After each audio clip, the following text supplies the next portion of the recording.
Majestic ಅಲ್ಲಿ super hit ಆಗೋಯ್ತಲ್ಲ. Super hit ಆದ ಮೇಲೂ ನನ್ನ ಮನೆಗೆ ಬಂದಲ್ಲ. ನನ್ನ ಮನೆಗೆ ಬಂದು ನಾನು ಸತ್ಯ ಹೇಳ್ತೇನೆ,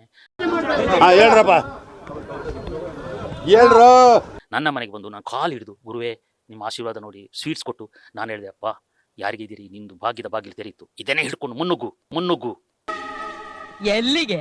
ದನ ಮೀಸಕ ಅಲ್ಲ, ನಮ್ಮ ಅಪ್ಪರ ಪಟ್ಟ ತೆಗೆಕ್ಕೆ ಸ್ಟೈಲಲ್ಲಿ ಅವನಿಗೆ ಹೇಳಿದೆ, ಕಳಿಸಿದೆ. ಅಲ್ಲಿಂದ ಅವ್ನು ಬೆಳೀತಾ ಹೋದ. ಅಲ್ಲಿಂದ ನನ್ನ ಸಂಪರ್ಕ ಏನು ನಾವು ಮಾಡ್ಕೊಂಡಿಲ್ಲ. ಅವನ ಸಂಪರ್ಕಕ್ಕೆ ನಾವು ಹೋಗಿಲ್ಲ, ಅವ್ನು ನನ್ನ ಸಂಪರ್ಕಕ್ಕೆ ಬಂದಿಲ್ಲ. ನೀ ನಮ್ಮ ಫ್ರೆಂಡ್ ತಾನೇ, ನಮ್ಮಿಬ್ರನ್ನ ಸೇರ್ಸಕ್ ಟ್ರೈ ಮಾಡ್ಬೇಕು ತಾನೇ, ಅದನ್ನ ಬಿಟ್ಬಿಟ್ಟು. ನಂತರ ನಾನು ನೋಡಿದ್ದು ಈ ವಿಡಿಯೋಗಳಲ್ಲಿ ಅವನ ಸ್ಟೈಲ್, ಎಷ್ಟು ಕೆಟ್ಟದ ಲ್ಯಾಂಗ್ವೇಜ್ ಇದೆ ಅವನಿಗೆ ಅಂತ.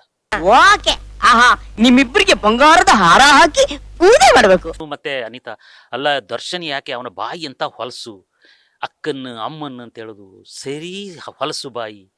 ಇವತ್ತು ಇವಳು ಇರ್ತಾಳ, ಇವಳು ನಾಳೆ ಅವಳು ಇರ್ತಾಳ, ಹೋದ್ರೆ ನೀನ್ ಹಚ್ಚಿನ ಬಿಡ, ನಿಮ್ಗಳಿಗೆಲ್ಲ ತಲೆ ಕಟ್ಸ್ಕೊಂಡು ನಾನೇ ಕೂತ್ಕೊಳ್ಳಿ.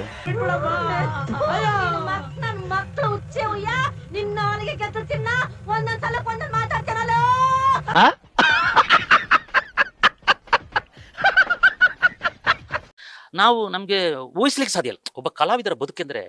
ಅದು ಈ ಸ್ಲ್ಯಾನ್ಸೋವಾಸ್ಕಿ ಹೇಳ್ತಾ ಇದ್ರು ನಮ್ಮ ತರಗತಿಗಳಿಗೆ, ಈ ತಾತನ ಹತ್ರ ಬಯಸ್ಕೊಳ್ಳೋದು ಕುಡಿಯಕ್ಕಿಂತ ಅಸಹ್ಯಪ್ಪ ಮಿಸ್ಟರ್ ಕೋಸ್ಟ ಅವ್ರೆ. ಒಬ್ಬ ಕಲಾವಿದನ ಬದುಕು ದಿನನಿತ್ಯದ ನಡವಳಿಕೆಯಲ್ಲಿ ಇರೋದಿಲ್ಲ ಅಂತ.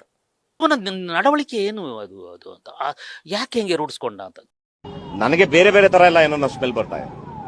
There are lot of things happen. ಅದು ನಾನು ಬಿಡಿಸಿ ಹೇಳಕ್ ಹೋಗೋದಿಲ್ಲ. ಜೊತೆಗೆ ಅವನೇ ಒಂದ್ಸರಿ ವಿಡಿಯೋದಲ್ಲಿ ಹೇಳ್ಕೊಂಡಿದ್ದ, ಆಗ ನನಗೆ ಗೊತ್ತಾಗಿದ್ದು 10ನೇ ಕ್ಲಾಸು, ನಾನು ಬರೀ 10ನೇ ಕ್ಲಾಸ್ ಹೋಗಿದ್ದು, ನನಗೆ ಎಜುಕೇಶನ್ ಇಲ್ಲ ಅಂತ ಅವನೇ ಹೇಳ್ಕೊಂಡಿದ್ದ. ಓದದ್ ಕಲರಿ ಅನ್ಎಜುಕೇಟೆಡ್ ಬಡೇತವ. ಅದು ಒಂದು ಕೊರತೆ ಅವನಿಗೆ ಬಹಳವಾಗಿದೆ. ಯಾಕೆಂದ್ರೆ ಡಾಕ್ಟರ್ ಬಿ ವಿ ಕಾರಂತ್ ಹೇಳ್ತಿದ್ರು, ಒಬ್ಬ ನಟ ಆಗ್ಬೇಕಾದ್ರೆ ಶರೀರ ಮತ್ತು ಶಾರೀರ ಇರಬೇಕು ಅಂತ. ಅದೆರಡು ಇತ್ತು ಅವನಿಗೆ. ನಾವು ನೋಡಿ ಸಾಕಾಗಿದೆ ಸ್ವಾಮಿ, ನಾವು ತಡೆಯಕ್ ಆಗಲ್ಲ, ಈಗ ನಮ್ಮ ಕೈಲೂ ತಡೆಯಕ್ ಆಗಲ್ಲ. ಶಾರೀರ ಅಂದ್ರೆ ಧ್ವನಿ, ಮತ್ತೆ ಧ್ವನಿ ಅಂತದ್ದು ಶಾರೀರ.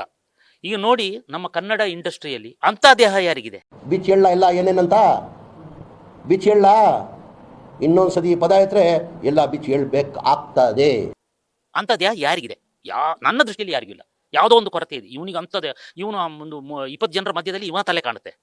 ಎಲ್ಲಾ ಕೆಟ್ಟ ವಿದ್ಯೆಗಳಲ್ಲೂ ಪಾರಂಗತಾನಂತೆ, ಊರೂರಲಿತಾ ಇರ್ತಾನಂತೆ. ಸ್ಟ್ರಿಕ್ಟ್ ಮಾಡೋ ಅಪ್ಪಂದ್ರಿಗೆಲ್ಲ ಇಂಥ ಮಕ್ಕಳೇ ಹುಟ್ಟೋದು. ಹೋಗಿ ನಡೀತಾ ಇದ್ದಾರೆ. ಈಗ ಅವನ ಕೇಸಿಗೆ ಕರ್ಕೊಂಡು ಬರ್ತಾ ಇದ್ದಾರೆ. ಅದು ದೊಡ್ಡ ಪೊಲೀಸರ ದಾಟಿ ಅವನ ತಲೆ ಇದೆ. ಬರೀ ಬೋಗಸ್ ರೀ, ಇವರು ಬೋಗಸ್ಸೇ, ಏನು ಅನುಮಾನನೇ ಇಟ್ಕೋಬೇಡಿ. ಇವ್ರಿಗೆ ಬೇಕಾದಾಗ ಇವ್ರು ಡ್ರಾಮಾ ಮಾಡ್ತಾರಷ್ಟೇ. ಇಷ್ಟ ಹೇಳಕ್ ಇಷ್ಟಪಡ್ತೀನಿ. ಓಕೆ ಫ್ರೆಂಡ್, ಬಾಯ್. 7 ಮೀಟರ್ ಕುಡಿದಾರ ಅನ್ನೋದು ನಾನು 2 ಮಾತು ಮುಗಿದು ಅಂತ ಹೇಳಿದ್ಬಿಡು. ಎಷ್ಟು ಜನ ಕಚರ ನನ್ನ ಮಕ್ಕಳು ಮನೇಲಿ ಹೆಂಡತಿ ಇಟ್ಕೊಂಡು ಹೊರಗಡೆ ಇನ್ನೊಂದು ಸೆಟಪ್ ಮಾಡ್ಕೊಂಡಿಲ್ಲ. ಎಷ್ಟು ಜನ ವರ್ಷ ಹೆಂಗಸರು ಮನೇಲಿ ಗಂಡನ ಇಟ್ಕೊಂಡು ಮನ್ಸಲ್ಲಿ ಇನ್ನೊಬ್ಬನ ಇಟ್ಕೊಂಡಿಲ್ಲ.